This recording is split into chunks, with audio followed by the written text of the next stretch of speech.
Okay, so when you come in, if it's not on, you can press the power button to turn it on. It should come up with Amplify on, but if it doesn't, you can click the plus button, and then you're gonna, it would probably be right here, but if it's not, you can go here and go to bookmarks, and then go to bookmarks for the district, and then hit Amplify.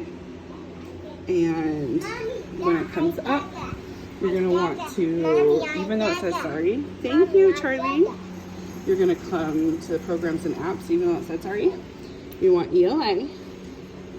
And then once it pops up with ELA, you are gonna go down to our lesson. And our lesson for the week, I believe we're doing lessons 5 on Tuesday, 6. We're always on dull narrative for the week.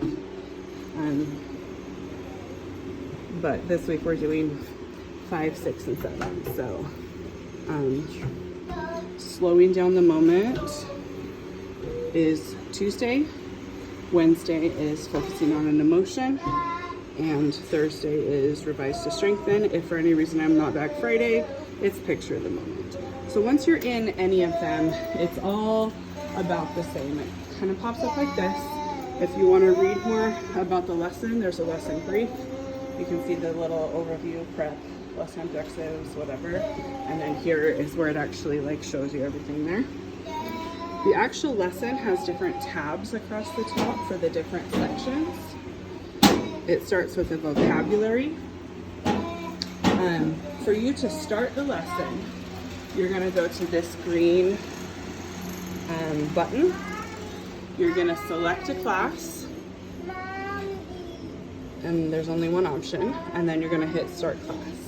When you do that, it's going to have you hit yes. You want to redo everything. And right now no one's logged in, so it says 017 connected, but normally it'll tell you where everyone is. I'm going to hit end class right now because nobody's actually in it, but for you, you'll just keep the class going, and then you get out of that by clicking that button. Don't touch.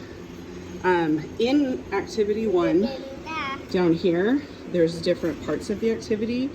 Part 1, 2, 3, and 4 that you can scroll through. If you want to see your part that you're supposed to do, you can have the instructional guide open, and then that will tell you what you do. There's a video to play. Watch the video, pick the options down below. But when you're doing it in front of the class, you don't necessarily want them to see that part. So you can just not have that part on. And then the students will say, watch the video and pick the questions. So just remember, if you're like, wait, what video? You can just touch that part and it'll pull that up. So you can next along. But it really walks you through every single part. So then the next part, this part tells the students what they're doing. You can read it to them or not. If you want the instructional guide on that tells you what to do, you can have that. What I always do is I read through it ahead of time with the instructional guide, and then when I go through with the class, I keep that part off. And so that part, like I said, it's kind of annoying when you have it there with everybody, but then when you back up, you can see there, and usually once you've read part of it, the students will have something that they're supposed to do. Follow along, practice scrolling or moving up and down in the text so that you can see the entire passage. Now when we go to part 3, in paragraph 3, what is he describing? And then here they're gonna have to type what he's describing. And then down here, how many sentences does he use to describe the moment? And how long does he say that this moment lasts? So they'll have things that they have to do along with every part. And it just scripts you through the entire thing. So present slow motion video. And again, you're like, oh no, well, where's the video? Well, instructional guide, when you go there, that's where the video is. Now, you may have a hard time watching it unless you hit download video.